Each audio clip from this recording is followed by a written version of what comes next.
Irmãos, o texto que baseia no calendário cristão este domingo, nós já acabamos de ler em Mateus 16. Eu queria pedir a você que você o abrisse, mantivesse aberto, a partir do versículo 13. É um texto que é chamado da Confissão de Pedro, mas é muito mais do que isso. Bem, antes da pandemia, nos círculos não só da antropologia, da sociologia, da teologia, das ciências sociais como um todo, se discutia as transformações pelas quais o mundo já vinha passando, não tinha nenhuma novidade nisso. E uma das conclusões que se tinha até então, não era que nós estávamos, uns definiam em modernidade, em pós-modernidade, em um novo tempo, mas na verdade o consenso é que o mundo passava por uma quebra de paradigma, uma mudança de época, como houve outras mudanças à luz da história. Por exemplo, a Revolução Industrial foi uma mudança de época, né? Foi transformadora. E vivemos a pandemia, que aguçou ainda mais das grandes discussões, um dos grandes entendimentos da humanidade de então, que é a perda de significado, que é a necessidade não só de visitar, mas de revisitar valores, conceitos. E nesse sentido, é claro que a gente reflete também sobre o nosso universo, o universo da palavra de Deus, daquilo que a gente entende por Deus, por Jesus, por Bíblia, por igreja, por vida cristã. E nesse sentido, a ressignificação, ela precisa ser refletida. Porque uma coisa é eu falar de Deus, falar de Jesus, falar do Espírito Santo, eu falar de igreja, eu participar de um culto. E a outra coisa é isso ter sentido na minha vida, que seja transformador, que seja verdadeiro. E não é porque os outros estão falando, é a diferença que vai fazer quando eu sair daqui. É a diferença que faz na medida em que eu me relaciono com as pessoas. Isso precisa produzir efeitos, porque na verdade, se não for assim, não é evangelho, não é boas novas. Se não for assim, é conhecimento apenas, é exercício intelectual. E aí eu me deparo com esse texto e descubro que a mudança de época, a questão de ressignificação, a questão de encontrar o verdadeiro sentido não é nova, porque o que Jesus está falando aqui com seus discípulos é exatamente, vem cá, que significado o Filho do Homem tem para vocês? Que significado ele tem para a existência? E a minha impressão que eu tenho é que Jesus percebe que estava na hora de parar para ver, vem cá, o que eles estão entendendo disso? Mas essa história ele não começa aqui, essa sessão faz parte do Evangelho de Mateus, de uma segunda parte do Evangelho que começa no capítulo 14. E aí os escritores dizem que isso a partir do começo da pregação itinerante de Jesus. Ele está saindo da Galileia e vai em direção a Jerusalém. E aí nesse tempo, se você depois for ler a partir do capítulo 14, morre João Batista, da maneira que você conhece. Os discípulos avisam a Jesus, ele sai da Galileia, e aí começam algumas ações de Jesus que eu quero dizer para vocês, chamá-las de ações desestruturantes. Desestruturantes para o ser humano. Por exemplo, ele multiplica pães e peixes, isso não faz parte do normal da sua nem da minha vida. Ele anda sobre o mar, ele confronta fariseus e escribas sobre o que contamina verdadeiramente o homem, e é busca de sentido isso. E ele não só os questiona, porque o que os fariseus estavam discutindo é porque os discípulos de Jesus não estavam lavando as mãos antes das refeições, e além de ser uma questão de higiene, para eles era uma questão também ritual. E aí Jesus vira para aqueles e diz o seguinte: deixa de conversa, vocês estão distorcendo os mandamentos de Deus. Porque, por exemplo, a palavra de Deus, os mandamentos, diz para vocês honrarem pai e mãe, e vocês dizem que aquilo que é consagrado a Deus não faz parte disso, e vocês abandonam seus pais. Em toda a sua suposta religiosidade, correção segundo as leis. E Jesus Chega mesmo a dizer, vocês honram com os lábios, mas o coração de vocês está longe. Perderam o significado. Conhece a lei, mas não sabe o porquê. Não aplica na vida. E Jesus termina por dizer para eles, olha, o que entra pela boca não torna o homem impuro, mas o que sai da boca, isso o torna impuro. E não para aí essas ações desestruturantes, porque os discípulos questionam a Jesus sobre exatamente essa matéria, e Jesus reage a eles, porque eu acho que eles teriam dito para Jesus algo assim, na nossa linguagem de hoje. Jesus, cuidado, porque isso não é politicamente correto. Isso não é politicamente correto. Isso nós precisamos entender no momento da história. Você chega no capítulo 15, o versículo 14, e Jesus diz para os seus discípulos, deixa eles são cegos. E aí Jesus pergunta para eles assim, vem cá, vocês também não entenderam? Vocês também não estão entendendo? Vocês estão agindo como fariseus e escribas? E logo depois, Jesus, mais uma ação desestruturante. Ele cura uma mulher não judia, uma cananeia. E aí você tem que se lembrar, porque essa designação dela é importante para a história. Porque curar uma mulher cananeia, você precisa se lembrar que Deus ordenara a destruição do povo cananeu quando da tomada da terra prometida. Lembra disso? Pois é. Pois é essa mulher que chega a Jesus e pede cura. E sabe o que Jesus faz? A cura. Jesus a cura. Depois ele cura enfermos, de novo ele multiplica pães e peixes. E depois disso tudo acontecendo, fariseus e saduceus pedem para Jesus, mostra para a gente um sinal, mostra uma coisa maravilhosa, faz aí um espetáculo para a gente. Eu acho que Jesus teria respondido para eles assim, vocês estão de brincadeira, né? Uma geração adúltera não tem sinal, vocês já viram, vocês conhecem. O que precisa é que a vida de vocês, o coração, a maneira de pensar, seja transformada pelos sinais que Jesus mostra na vida. E lá vem os discípulos de novo. Esqueceram de levar o pão e se preocuparam com isso. E acabaram de testemunhar 2 multiplicações e continuam preocupados com comida. Os discípulos, calma, não bota sua culpa em fariseu e saduceu, não.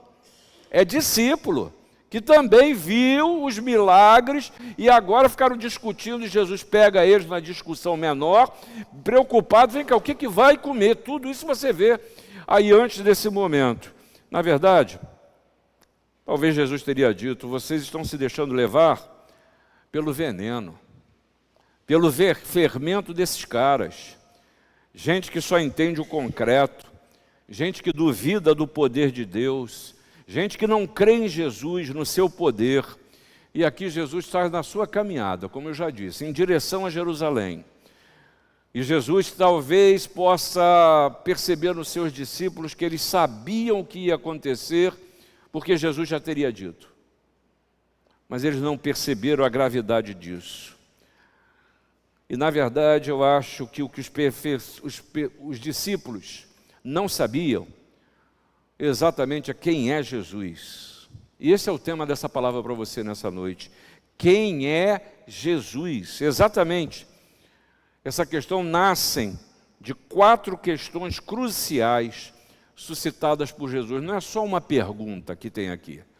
São 4 questões cruciais. Não é só o que o povo diz ser o Filho do Homem. É muito mais do que isso. Essa é só a primeira.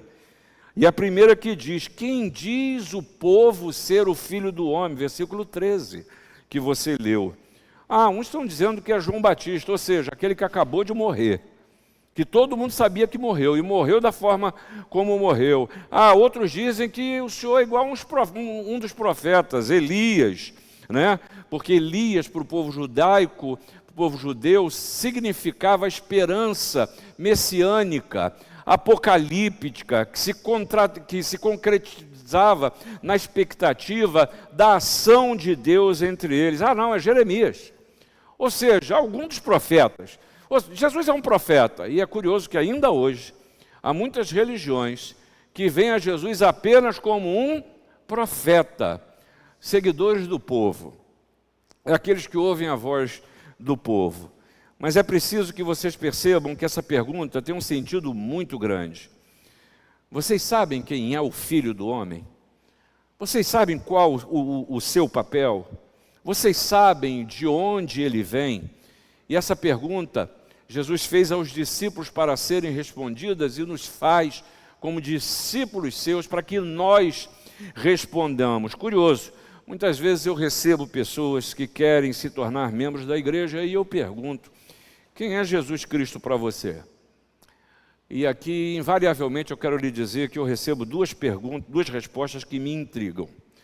Uns, com muita seriedade, respondem: Jesus para mim é tudo, Ele é luz. Outros até respondem: Ele é o Salvador. Mas aí eu não externo não, isso é uma fofoca santa. Eu não externo não, tá?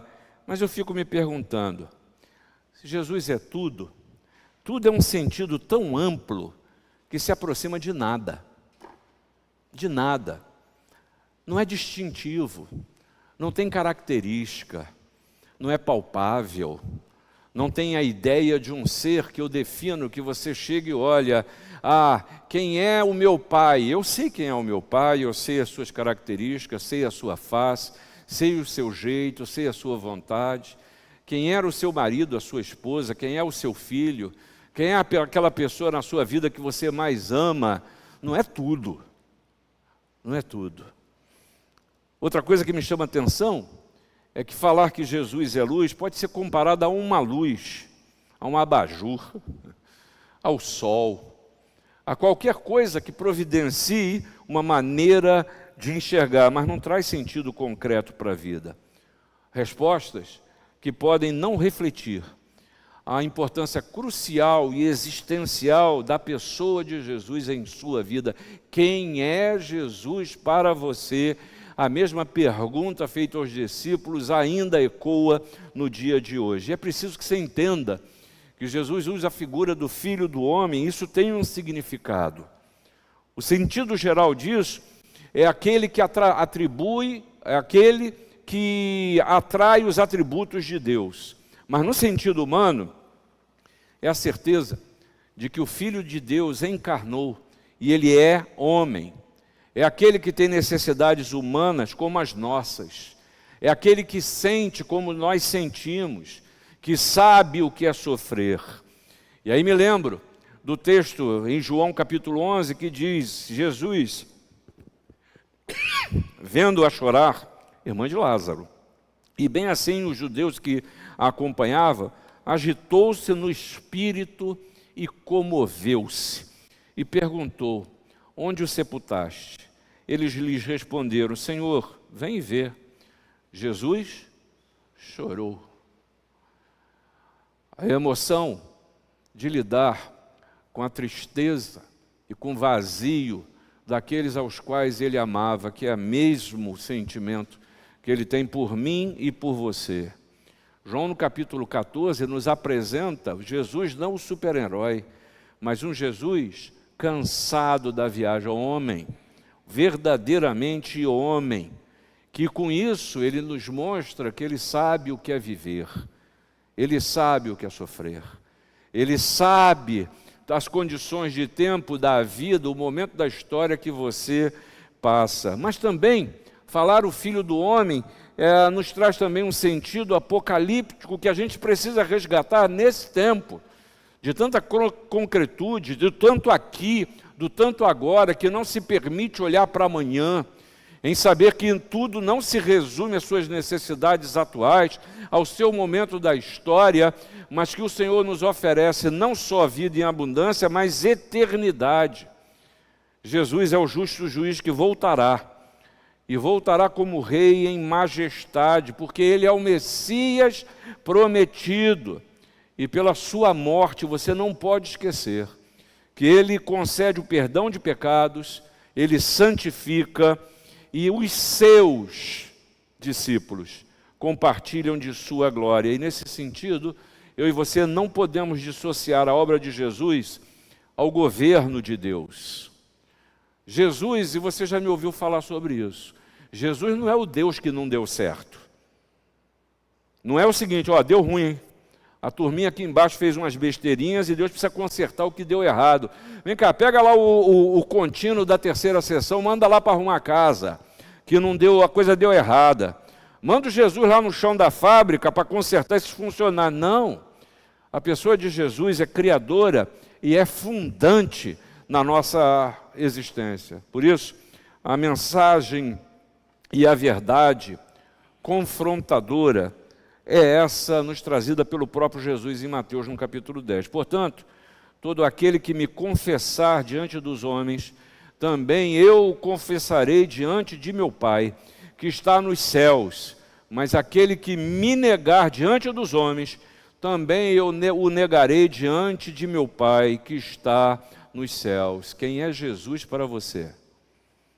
A pergunta primeira foi direcionada ao povo. Mas a segunda pergunta é direcionada para quem é discípulo. Versículo 15 diz: vocês, quem dizeis que eu sou? Agora é com você que é discípulo. A primeira pergunta se referia ao entendimento que o povo tinha do Filho do Homem. Agora é pergunta, repito, para quem é discípulo. Jesus está perguntando para você, quem eu sou para você? Quem é Jesus para você? E a resposta de Pedro, você leu aí, foi: tu és o Cristo, Filho do Deus vivo. Bonita resposta, hein? Bonita resposta. Entendeu o sentido do texto. Mas que diferença isso faz na vida? Porque aqui nós chegamos a um ponto, não há como tergiversar, porque ou Jesus é Deus para você, ou há um impostor na sua vida. Ou é Deus ou é um impostor. Porque uma resposta neutra é impossível.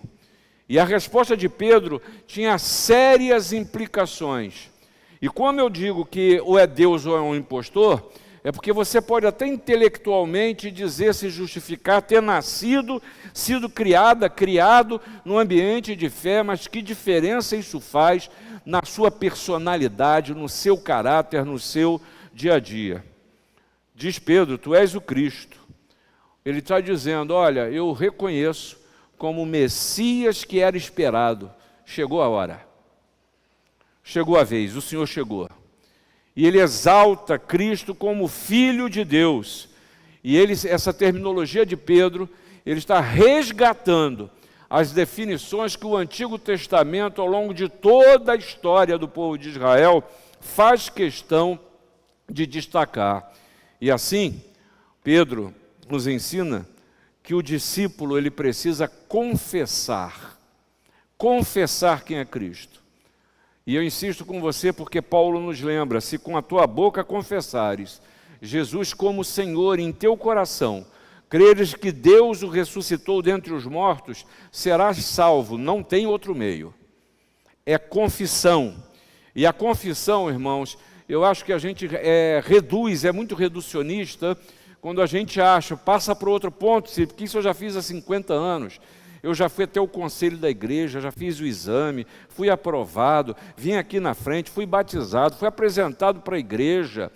Não, confessar a Jesus, ele precisa ser revisitado a cada dia, porque a própria palavra de Deus nos diz, quem pensa estar de pé, veja que não caia.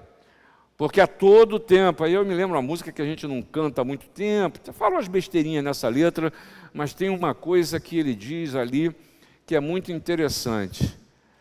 Ai, como é que é aquela música? Se eu falar, Diego sabe. Não, daquele cara que foi de igreja, saiu de igreja e voltou. Thales, Roberto, vai, lembra aí. Sabia, você que só ouve rádio o dia inteiro. Como é que era aquela música dele? Bom, não é para lembrar. Então vamos em frente. O fato é que eu falo isso tudo, mas o pecado está diante de mim e por qualquer coisa eu caio e eu nego ao Senhor Jesus. Confrontação. Falar em Jesus é falar em confrontação comigo mesmo. Dizer que é o Filho de Deus é acreditar que a eternidade está presente na sua história. É acreditar que Deus é pessoal. E há apelos de Deus que são absolutamente pessoais, porque você é um ser que é único. Deus se revela em Jesus a você, para você. Ele é crido e vivido por você. Sua fé não é nem pode ser a fé dos seus pais. Vida cristã não é cultura religiosa. Ela é experimentada e vivenciada na concretude das suas relações, das suas lutas, do seu dia a dia. Cuidado com o fermento dos fariseus, que exigem sacralidade, meus irmãos, mas roubam a energia da verdadeira espiritualidade. E quando eu falei em crise de significado, eu estou falando que há muitos hoje que enfrentam esta crise é consequência exatamente da perda de consciência de quem é Jesus, de que Jesus é Deus que veio até nós. E aí o desafio é para que eu e você professemos: Jesus é o Filho de Deus na minha vida, no meu ser, no meu dia a dia. E o centro da existência cristã está exatamente nesse encontro transcendente com a pessoa de Jesus. E isso é diferencial na vida. Quem é Jesus para você? Jesus pergunta aos seus discípulos. Você reparou uma coisa? Quantos discípulos eram? Quantos? No mínimo 12. No mínimo 12. Mas havia muitos outros discípulos que não eram apóstolos, não se tornaram apóstolos, que também visitavam. Mas quantos responderam à pergunta de Jesus? Só Pedro, né? Só Pedro respondeu. Fica com isso para você. Fica com isso para você. Que resposta eu e você estamos dando para a pergunta que Jesus nos faz? Quem eu sou para você? Mas aí nós recebemos uma terceira situação nesse texto, que é uma afirmação de Jesus. E Jesus diz: Pedro, você é bem-aventurado. Traduzindo, sabe o que ele está dizendo? Pedro, você é feliz. Você é feliz, sabe por quê, Pedro? Porque não foi carne nem sangue, não foi um ser humano que te deu essa consciência. Foi Deus que revelou a você. E aí eu me lembro, e talvez a gente precise se recordar, que a palavra de Deus nos ensina que o Espírito age como lhe apraz. Age como quer agir. A ação de Deus não é determinada por nenhum homem, por quem quer que seja. Tenha poder, tenha dinheiro, tenha condições, esteja impedindo a sua caminhada, tenha interrompido uma relação com você, quem quer que seja. A sua vida não está condicionado ao querer dos homens.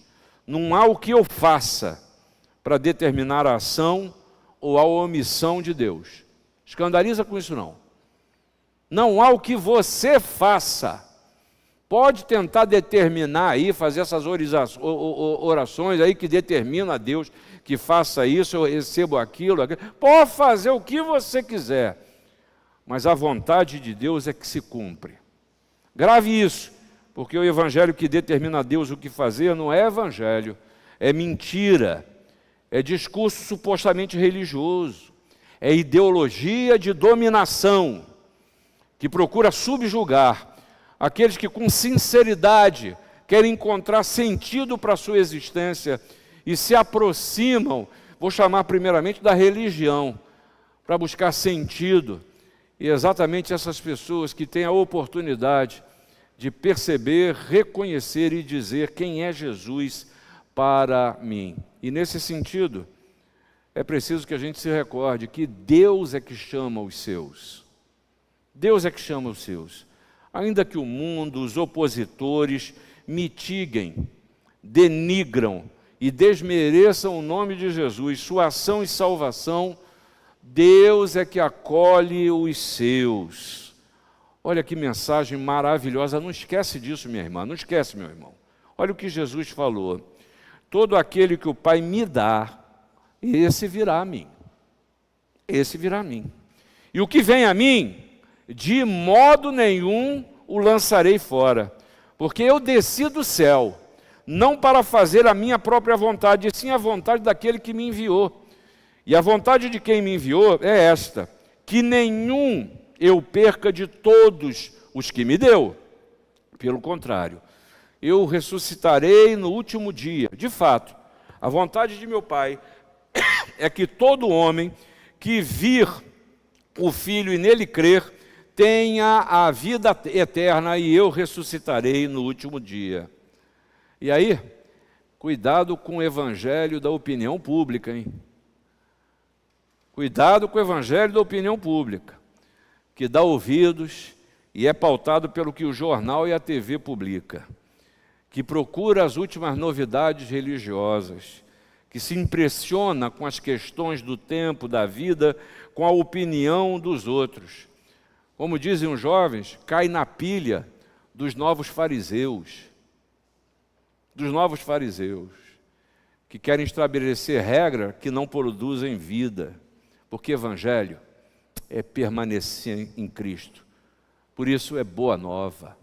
É foco em Cristo, é comunhão com Cristo. É certeza da salvação em Cristo, é nova vida em Cristo. E Jesus está lhe convidando, permanecei em mim e eu permanecerei em vós. Mas finalmente, há um quarto momento nesse encontro com Jesus, não só depois das duas perguntas feitas, mas nessa afirmação de Jesus, Jesus faz questão de falar para Pedro, sabe o quê? Pedro, deixa eu dizer para você, agora é o contrário. Eu perguntei quem o povo diz que eu sou. Eu perguntei para vocês quem vocês acham que sou. Mas Pedro, agora eu quero dizer quem você é para mim. Agora eu quero falar quem você é para mim. E a primeira coisa que Jesus faz é chamar este homem pelo seu nome. Tu és Pedro. Jesus não está dizendo somente, eu sei o seu nome. Não se esqueça de que Jesus andou com seus discípulos durante o seu ministério. Seria estranho que a essa altura Jesus tivesse se esquecido de um deles, justamente Pedro, né? Seria estranho isso. Na verdade, Jesus está dizendo a ele, eu sei quem é você. Eu te conheço. Eu te chamo pelo nome. E é assim que Jesus nos trata. Pessoalmente. Nominalmente. Particularmente. Se você não vive uma relação pessoal com Jesus, você não crê no Filho do Homem. Mas Ele quer te tratar pessoalmente. Se você não o percebe te chamar pessoalmente, você ainda não o reconhece como o Filho do Homem, porque Ele continua a chamar. Mas eu insisto com você, é curioso que só um discípulo responda a Jesus.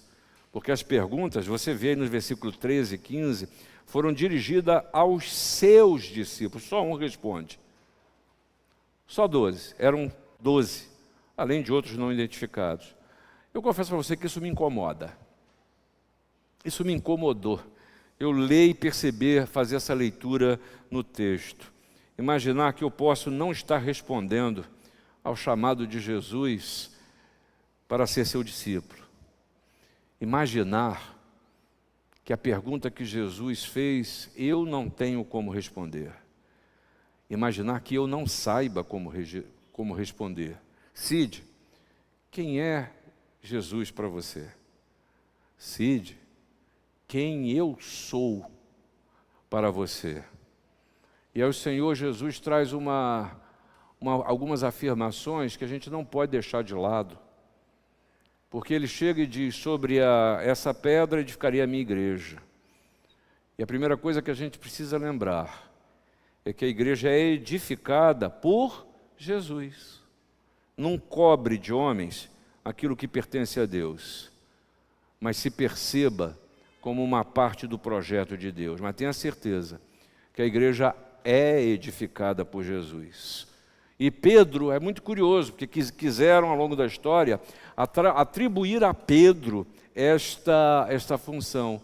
Mas é engraçado, o pobre Pedro desmente essa visão.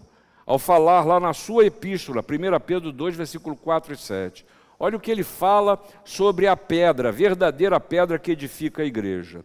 Chegando-vos para ele, a pedra que vive, rejeitada, sim, pelos homens, mas para com Deus eleita e preciosa. Também vós mesmos, como pedras que vivem, sois edificados, casa espiritual, para ser de sacerdócio santo, a fim de oferecer de sacrifícios espirituais agradáveis a Deus, por intermédio de Jesus Cristo. E com isso, está nos mostrando que não há outro fundamento na igreja, só Jesus. Só Jesus. Mas não para, porque tenha cuidado ao pensar na igreja, ao julgar a igreja, ao demonizar ou muitas vezes desconsiderar a igreja, porque ela é a noiva de Cristo. Eu não estou falando do prédio, eu não estou falando do CNPJ, eu não estou falando do clube social, eu estou falando do corpo de Cristo. E quanto a essa, Jesus faz questão de dizer que nem as portas do inferno prevalecerão contra ela.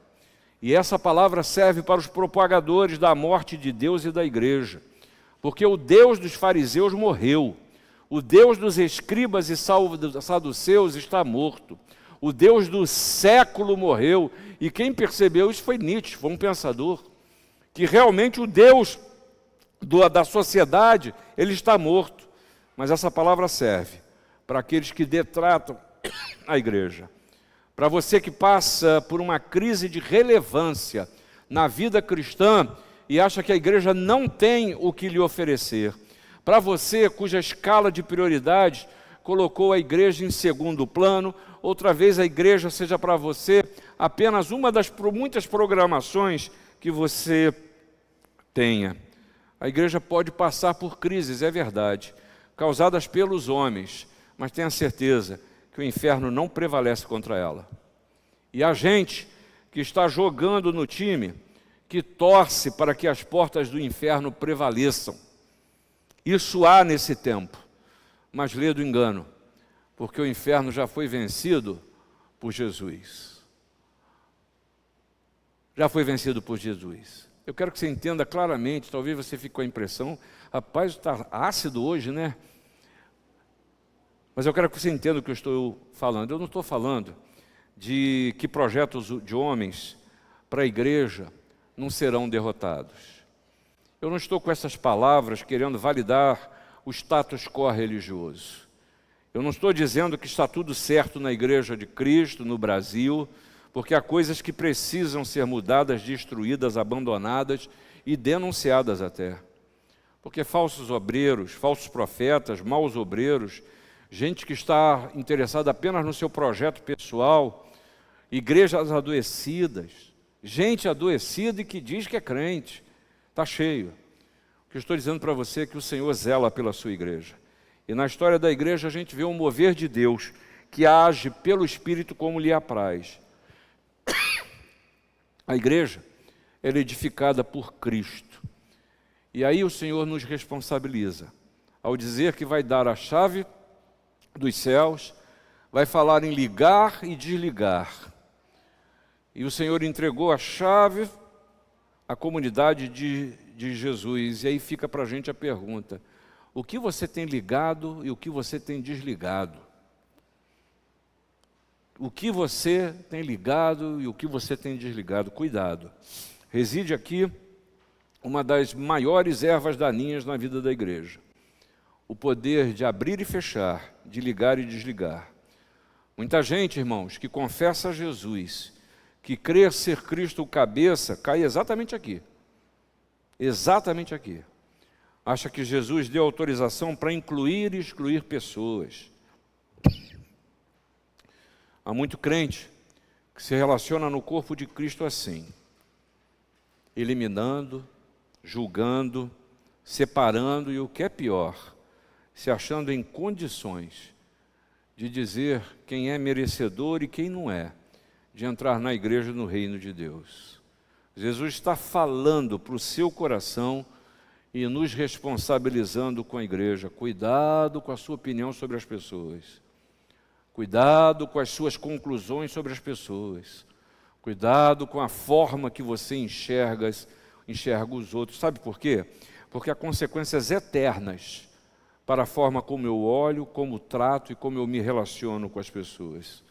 Aquilo que eu mato dentro de mim traz consequências eternas. E é curioso que Jesus repetiu essa mesma fórmula ao falar de como nós tratamos aquele que é culpado. Você há de se lembrar lá em Mateus 18, o versículo 18. Em verdade eu vos digo que tudo que ligares na terra será sido ligado no céu, e tudo que desligares na terra terá sido ligado nos céus. Essa palavra é para a gente. Essa palavra é para a gente. Aí eu quero, caminhando para o final, lembra das exterioridades farisaicas?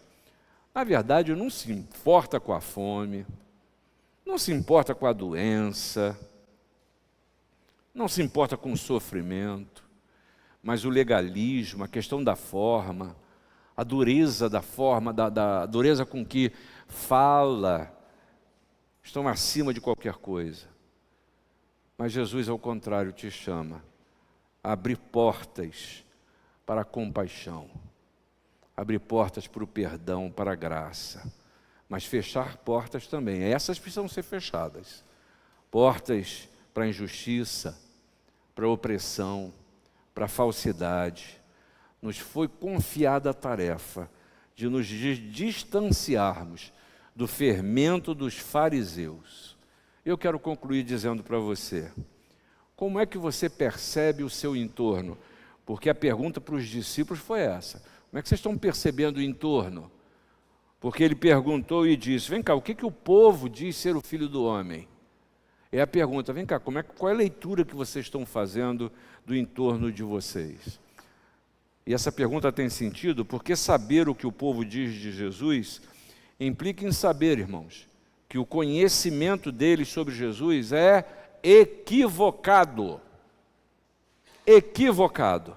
Por isso, você precisa ser sal e luz. Você precisa anunciar o Salvador, o Senhor Jesus. Diante da pergunta de Jesus, quem é Jesus na sua vida, quem é o Filho do Homem? Essa pergunta precisa ser respondida porque saber isso traz fundamentos para a existência e conteúdo nos momentos diversos que você enfrenta na sua vida. Mas, finalmente, viva a felicidade de saber que foi Deus que se revelou a você. Isso quer dizer que Ele é presente. Eis que estou convosco todos os dias da sua vida. Por quê? Você tem significado para Deus. Você tem significado para Deus. Antes de começar o culto, uma das músicas que nós cantamos, a gente brinca dizendo que é uma música chiclete. E ela é mesmo, né? Essa música, cuido dos detalhes. E o Senhor Jesus continua a dizer para você, eu estou cuidando de você. Eu estou cuidando de você. Mas não adianta dizer, e por um recurso de memória, isso ficar na sua mente ou no seu coração. É preciso que você se dobre e diga, Senhor, eu reconheço o teu cuidado. Senhor, eu preciso do teu cuidado. Senhor, eu não estou aguentando, eu preciso de cuidado. Isso é relacionamento e responde à grande pergunta: quem é Jesus para você? Que Deus te abençoe.